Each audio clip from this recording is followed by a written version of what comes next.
Salut Johannes, merci d'avoir accepté ma proposition d'interview. C'est cool de te recevoir dans mon émission. Salut, enchanté, je suis trop content d'être là. Trop bien. Bah écoute, hein, moi je suis un bon vivant, donc j'adore manger et donc tu es champion du monde de burger. Donc pour rappeler un peu Ouais, ton parcours, ton palmarès, donc c'est en 2000, 2021, tu as été champion de France, c'est 2022 ça, vice-champion du monde et 2023 à Dallas champion du monde, donc le Saint Graal. Donc, tu exactement. t'es bien préparé, donc 3 ans de préparation. Donc, tu vas un peu nous raconter quelques anecdotes, j'imagine. Donc, pour commencer, Johannes, comment c'est venu l'idée de te lancer dans l'univers des burgers? Alors déjà, j'ai toujours été un amoureux de street food, on va dire de par mes valeurs sociales et culturelles. J'ai joué au rugby, donc qui dit rugby dit troisième mi-temps, dit barbecue entre potes, donc forcément dit street food et etc. Donc on va dire que ça fait un peu partie de mon ADN. Et en fait, après, j'y suis arrivé. Bon, j'avais des restos, j'avais des burgers à la carte, mais je n'étais pas spécialisé dedans. Et en fait, c'est le Covid qui a forcé le destin parce que ben, j'achète un resto 10 jours avant le deuxième confinement. Ah ouais.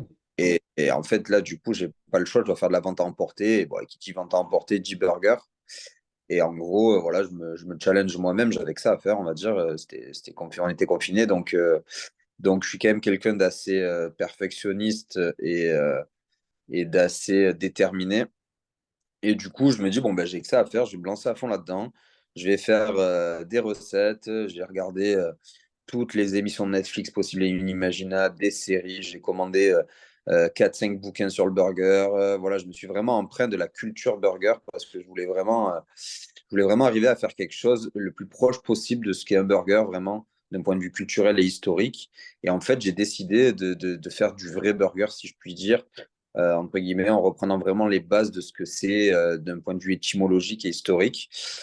Et donc ça marche, ça plaît, les gens se régalent, moi aussi, je prends plaisir. Et de là, bah, toujours, parce que ce confinement a duré jusqu'en mai, hein, donc ça me laisse 5 mois pour faire que ça. Et là, je me dis, bon, bah, je vais m'inscrire au championnat de France, entre guillemets, parce que bah, j'ai pas plus à faire non plus, et ça me challengera. Et de là, je le gagne. Et puis après, l'histoire s'enchaîne. Vu que je suis quelqu'un d'ambitieux et qui essaye de me surpasser à chaque fois, donc derrière, bah, je vise le championnat du monde. Et voilà, mais c'est vrai qu'on peut dire que s'il n'y avait pas eu le Covid, j'aurais peut-être pas eu ce destin-là. Donc, s'il y en a certains à qui ça a pu porter préjudice ou ça a pu les mettre en difficulté, moi, je me suis dit que le Covid devait me servir et j'ai pris ce temps perdu à la base à bon escient pour m'auto-former et pour essayer de me perfectionner. Waouh, génial. Du coup, Johannes, tu disais tout à l'heure, tu parles de vrai burger. C'est quoi un vrai burger, justement?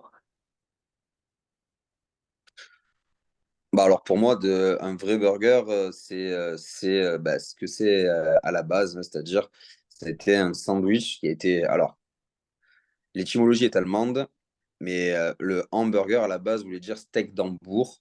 Et en fait, le steak d'Hambourg, c'était un pâté de viande haché qui était accompagné de sauce. Et après, bon, selon les historiens, ça a été démocratisé aux États-Unis. On attribue ça à différentes personnes, on va pas rentrer dans le débat, mais en gros, les États-Unis l'auraient mis entre deux tranches de pain, accompagné de sauce, de pickles et de fromage. Donc en fait, je m'attache à ça. Je mets un pickles partout, je mets une sauce, un ketchup ou une mayo, un fromage. J'aime bien rajouter toujours une crispy touch. En gros, mettre quelque chose pour... Parce que ça reste un plat, le burger, c'est un ensemble de goût et de texture aussi pour trouver un équilibre. Et toujours un petit végétal qui va toujours ramener un peu de fraîcheur et de la mâche également. Donc en fait, je m'attache à ça. Un végétal, un pickles, une sauce, un fromage et quelque chose de crispy.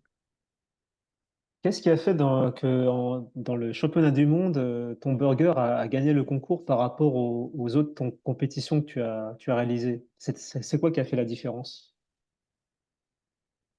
Bah, par rapport à l'année d'avant, tu veux dire? Ouais, par rapport en vice-champion du monde, qu'est-ce qui a fait que t'as ajouté un ingrédient, ou Bon, un déjà, les goût? recettes étaient vraiment différentes parce que c'était deux thèmes différents. Ouais. Mais je pense que par rapport à la première année, en fait, la première année, on n'était pas allé à fond dans le délire de se dire, voilà, on est aux États-Unis, il faut aussi essayer de faire du burger vraiment à l'américaine. Alors, c'est ce que je Ah, fais, comme je ouais. te dis, je fais déjà ça en temps normal. Mais là, c'est vraiment aller chercher la petite touche qui va faire qu'on va sublimer ça. Donc, en fait, on a respecté notre cuisine parce qu'on fait un ketchup maison, mais d'ananas, tu vois, qu'on relève au piment parce qu'on est au Texas et qu'ils aiment un peu le Tex-Mex et le spicy. En fait, du coup, on a vraiment mis les petites touches américaines qui permettent, je pense, de les sensibiliser, de faire la différence. Tout ça en respectant notre cuisine, en faisant tout nous-mêmes, tout maison, mais voilà, en mettant vraiment des petites touches très locales, très texanes pour nous amener à ce titre. Ouais, je comprends. Et donc, les championnats du monde se passent tout le temps aux États-Unis, hein. Oui, c'est ça, là, cette année, c'est à Indianapolis. D'accord. Ah oui, donc c'est intéressant. En fait, les championnats du monde, en fait, c'est le vainqueur, en fait, il fait des burgers par rapport à la culture américaine. Par exemple, si c'était au Japon, ça aurait été plus par rapport à la culture Obligé, hein, t'es japonaise. pas Ouais, obligé. Non, t'es d'accord. pas obligé. C'est juste moi, ma vision à moi, en fait. Je Ah me oui. suis dit que pour gagner, il fallait que. Après, il y avait une équipe japonaise qui a fait un burger à la japonaise qui finit troisième ou quatrième, tu Ah vois. ouais, Donc après, ben, d'accord. c'est juste moi qui me suis dit, si je voulais vraiment peut-être séduire le jury qui était composé de Texans, c'était peut-être essayer d'aller dans leur sens aussi. Mais c'était un parti pris qui aurait pu ne pas marcher aussi. D'accord. Et qu'est-ce que tu expliques, qu'est-ce que tu penses des burgers en France? Comment ils sont faits et tout? Qu'est-ce que tu en penses? Après, je pense qu'on trouve plein de choses de bien et de moins bien comme partout d'ailleurs. Mais si je peux faire un reproche, c'est que en France, on a quand même tendance à tout s'approprier et à vouloir tout faire parce qu'on se prétend meilleur que les autres. Et c'est vrai que c'est un mal un peu français, je trouve. Et je trouve que le burger, c'est américain, ça a été démocratisé là-bas, c'est l'emblème américain. On va pas se mentir, si McDonald's est là depuis aussi longtemps et si toutes les grosses franchises américaines sont là depuis si longtemps, ben, c'est que ça a du succès et que les gens aiment. Et moi, je voulais vraiment rester fidèle à ça, à ce que c'est un burger d'un point de vue étymologique et culturel. Quelqu'un qui aime beaucoup l'histoire aussi et l'art. Et voilà, je voulais vraiment respecter ça et vraiment rester dans cet art culinaire qui est le burger à l'américaine et vraiment respecter l'histoire de ce mets. Donc, actuellement, toi, tu as, un t'as un restaurant, j'ai vu, un croquet la pie, c'est ça? Oui, c'est ça. Et ton but en 2025, c'est de... Je me suis associé avec Sébastien Chabal, donc ancien rugbyman. Et, euh, et en fait, si tu veux, on va proposer des pop-up, en fait, si tu veux, à n'importe quel restaurant de France. Ça sera non concurrentiel dans le sens où tu en auras un par ville ou par zone de chalandise dans les grandes villes. Et en fait, l'idée est de proposer à ces restaurateurs-là qui souhaitent devenir compagnons de jour, on va appeler ça, d'obtenir ma carte de burger tous les premiers et troisièmes mercredis de chaque mois au choix. Et en fait, via une application, le consommateur va réserver le burger qu'il veut. Le restaurateur aura un onglet sur lequel lui peut prendre ses commandes aussi. Et en fait, nous, on va, je ne saurais pas te dire tout de suite, on est encore en pleine conception du projet, mais quelques jours avant, on va stopper les commandes. On aura vraiment un rendu de ce que, au réel de ce qui aura été commandé. Et nous, en fait, on va livrer les restaurateurs avec les produits qui auront été commandés. Donc, si le restaurateur veut en commander plus, par exemple, parce qu'il n'a pas rempli sa salle via les résas, lui, il en commande plus parce qu'il sait qu'il aura du passage et que le jour J, il les vendra, en fait. Et en gros, l'idée, c'est de se rapprocher au plus possible du réel pour limiter les pertes, pour limiter le gaspillage alimentaire, qui est vraiment important à notre époque d'un point de vue écologique aussi. Et en fonctionnant comme ça, on évite aussi les no-shows pour les restaurateurs, qui est un petit fléau quand même qui se développe depuis plusieurs années. Et en fait, tout ça mis bout à bout, en gros, on s'est dit que là, on devenait partenaire des restaurateurs plutôt que de rentrer en concurrence. Et en fait, on offre une offre, du coup, à chaque restaurateur qui le souhaite, ce qui fait que concrètement, ça va lui créer un événement, de l'attractivité, quelque chose de différent, une différenciation par rapport à ses concurrents ou ses voisins et amis. Et du coup on crée quelque chose de complètement novateur qui, c'est presque en fait un système de franchise, mais au lieu d'avoir nos restaurants, on se déplace chez les restaurateurs. Ah, c'est super. Ah, c'est génial. Et est-ce que vous avez prévu quelque chose par rapport aux Jeux Olympiques? Non, parce que ça nous prend beaucoup de temps, on a beaucoup de travail et c'était pas. Après, l'opportunité ne s'est pas présentée non plus. On n'a pas cherché trop parce que c'était compliqué, qu'on avait tellement de travail que là, à l'heure actuelle, on est vraiment dans toute la R&D, l'industrialisation, parce que là, du coup, on fait industrialiser Oui. ben, un peu tous les éléments. Alors, souvent. souvent, on a une mauvaise image de l'industrialisation parce que c'est le grand méchant loup. Mais C'est ça. et en fait, on peut faire de très bonnes choses de manière industrielle. Au contraire, on le voit d'ailleurs aujourd'hui, il y a de très bons acteurs et nous, on s'entoure des meilleurs. Tout ce qui est pain, on le fait faire par le champion du monde de boulangerie qui a gagné au mois de janvier au Syrah. Ah Les bon? fromages sont faits par Rodolphe Lemeunier qui est MOF fromager. On a aussi le champion du monde de confiture qui va nous faire tout ce qui est confit. Donc en fait, on fait industrialiser, mais par les meilleurs aussi. Ah, c'est une Donc équipe voilà, de champions du monde. exactement. Ah, L'objectif, c'est j'adore. d'arriver Ouais. à un rendu hyper qualitatif pour que déjà la régularité soit là, qu'on ait vraiment toujours la même recette. Déjà, ça facilite la vie au restaurateur aussi parce que Ouais. lui, le jour J, bah, en gros, on lui a fait sa mise en place. Donc c'est aussi un outil, on va dire, de RH pour lui dans le sens où vu qu'on aura fait entre guillemets la mise en place pour lui, lui le jour J, il a besoin de quelqu'un pour le service, pour l'envoi. Alors il aura toujours les légumes, les derniers trucs à couper, bien sûr, mais du coup ça lui fait que pour l'envoi, lui, il a besoin de monde, mais le matin, bah, il peut peut-être en profiter, soit pour faire jongler les repos de ses salariés, soit pour éventuellement proposer à ses salariés de prendre un repos supplémentaire ou tout simplement de s'avancer sur leur mise en place du reste de la semaine. En fait, concrètement, c'est un outil complet parce que c'est un outil de remplissage, c'est un outil de différenciation, mais aussi qui peut lui permettre de gérer sa RH. Tu avais dit tout à l'heure que tu t'es inspiré de beaucoup de séries enfin de documentaires, d'émissions de Netflix pour créer tes burgers. Est-ce que tu as, d'autres supports vers quoi tu t'inspires aussi? Je suis pas trop la génération YouTube, moi. Je suis pas vieux, mais je Ouais. suis pas trop la génération YouTube, donc c'est vrai que j'ai pas ce réflexe-là. Mais les supports sont vraiment essentiellement c'est Netflix, séries télé, parce que c'est facile d'accès. Et puis, on va pas se mentir, Netflix sont quand même très forts pour ces reportages aussi. Ouais, c'est vrai. Tu vois, ne serait-ce que bah, la série Street Food qu'il y avait sur Netflix, tout ce qui est Chef Table, tout ce qui est Chef Table Barbecue, les tribulations de Phil. Ouais, c'est Enfin, super bien fait. Ouais. et ouais, voilà, des émissions qui sont hyper intéressantes. Et je pense que même si tu n'es pas fan de food à la base, c'est tellement bien fait que c'est C'est ça, quelque chose qui donne envie. c'est vrai. C'est comme les reportages sur les trains. On voit des beaux reportages qui sont super bien faits et c'est captivant en fait. Oui, oui, c'est ça. Johannes, du coup, j'ai vu aussi que tu œuvrais aussi pour une association qui s'appelle les Nîmoises. C'est toujours le cas. Donc, c'est pour des enfants en précarité, en extrême précarité. Est-ce que tu peux nous en Ouais, parler? c'est ça. En fait, c'est une association de Nîmes Oui. euh, qui en fait est venue me démarcher pour savoir si je voulais être parrain de l'association et les aider à mener des actions en fait pour des enfants qui sont soit en extrême précarité, soit malades. Voilà, c'est vraiment par rapport à la jeunesse. Et je trouve que ça avait du sens parce que moi, je me suis découvert sur le tard pour la restauration, par exemple, et je trouve que, alors, au-delà de tout ce qui est maladie, parce que là, malheureusement, l'éducation n'a pas forcément d'impact, hein, c'est pas, c'est un facteur T'avais pas de quel chance. âge, t'avais quel âge à ce moment quand t'as... Moi, quand je me suis inscrit, quand j'ai été Ouais, parrain de l'association en 2021, juste l'année de mon titre de champion de France. d'accord.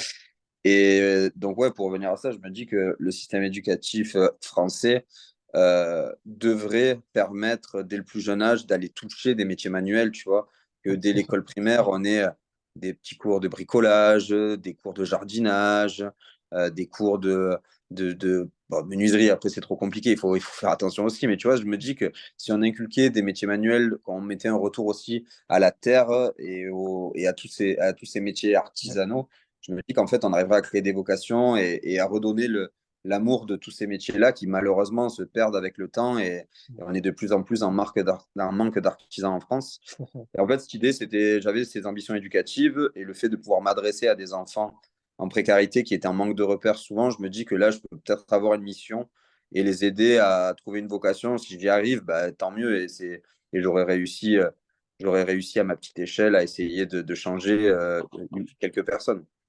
C'est énorme. Est-ce que justement, c'était un message pour la jeunesse, celles et ceux qui veulent aller au bout de leur rêve, comme toi? Ouais, si j'ai un message à faire passer, alors ça va être très bateau ce que je vais dire, mais c'est tellement vrai. C'est de croire en soi, tout simplement, de ne pas lâcher, de se dire que.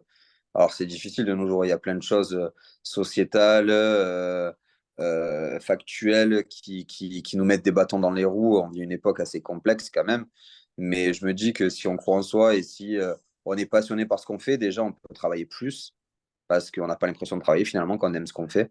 Donc déjà, ça évite de faire un travail alimentaire dans lequel on ne se reconnaît pas. Donc déjà, de croire en soi, de choisir un métier qui nous passionne profondément. Et je pense que quand on est passionné, quand on croit en soi et qu'on travaille dur, bah, je pense que tout est réuni pour réussir. Et après, surtout, ne pas avoir peur de se relever en cas d'échec parce que bah, l'échec aussi fait partie du processus. Et c'est vrai que dans nos sociétés modernes, on diabolise un peu l'échec, alors que finalement, c'est tellement fondateur de se planter, de rater, d'échouer. C'est les plus grosses leçons. Quand on gagne, on apprend peu, alors que quand tu perds et que tu échoues, tu apprends énormément finalement. Et je trouve que c'est là où c'est vraiment intéressant, c'est d'apprendre dans la difficulté, d'apprendre dans l'erreur pour vraiment se construire et arriver derrière à ce qu'on veut vraiment. En fait, on s'auto-forme en se ratant. Et je pense que c'est vraiment important de se rater, de croire en soi, de travailler dur. Et après, normalement, on a toutes les chances pour réussir. Ouais, donc je vais revenir au début parce que tu as été champion de France et puis maintenant tu es champion du monde. Donc en France et aux États-Unis. Après ces titres, tu as été reçu en termes de notoriété en France? Comment ça a été pris? Et aux États-Unis, comment ça a été pris? J'imagine c'est deux univers, deux mondes à part. Bon, aux États-Unis, ça a été bien pris par les Américains qui ont été très sportifs, entre guillemets, bonne mentalité. Donc, ça a été très, très bien reçu. J'ai énormément de contacts désormais aux États-Unis. Normalement, je devrais avoir des événements et des prestations, hein, des Wow, collaborations dans un mois, que ce soit à Miami, Houston, Dallas. Donc, voilà, j'ai plein de trucs qui m'ont enclenché du business aux États-Unis déjà. génial. Et après, en France, ça a été bien reçu aussi. Après, j'ai envie de te dire, j'ai pas trop eu l'occasion de me rendre compte de tout ça. Ça allait tellement vite, en fait que c'était en novembre, je me suis même pas posé depuis novembre en fait. Ouais, t'as enchaîné. J'ai Ouais. pas trop eu le temps d'apprécier tout ça et après voilà, ça a été globalement bien reçu de manière générale. J'ai envie de te dire, j'ai pas eu de mauvais messages, de choses particulières à signaler. Au contraire, beaucoup d'enthousiasme, beaucoup de bienveillance autour de tout ça. Pour finir, Jonas, quelles sont les personnes que tu aimerais remercier qui ont fait de ce que tu es en fait actuellement? Bah, là, la liste serait très très longue. Ouais. J'écris un livre, enfin, qui Ah, sera t'es un d'ailleurs livre, génial. ouais, qui sortira en octobre ou en novembre. Il faut qu'on se mette d'accord avec la maison d'édition. Ah, trop bien. Mais voilà, dans le livre, j'ai 3 pages de remerciements. Même eux m'ont dit, c'est un peu beaucoup, tu vois. 3 pages, ah Donc, ouais, c'est énorme. non, franchement, j'aurais personne. Il y a tellement de facteurs Ouais. qui influent dans la vie. Et c'est important justement de se rappeler de tous ceux qui ont été là à un moment. Parce qu'en fait, c'est un enchaînement de trucs. Comme je disais, c'est des échecs Oui, presque. J'ai envie de remercier les gens qui m'ont fait me planter ou les gens avec qui j'ai eu des désaccords. Peut-être qui m'ont permis aussi à moi de me challenger et d'être revanchard. Donc en fait, c'est autant les personnes qui t'ont aidé que celles qui t'ont mis des bâtons dans les roues qu'il faut remercier dans ces cas-là. Donc j'ai envie de te dire, il y a tellement de personnes à remercier que c'est très dur à énumérer. bon, en tout cas, je te remercie beaucoup, Johannes, pour ce moment. Sur quelle raison on peut te retrouver?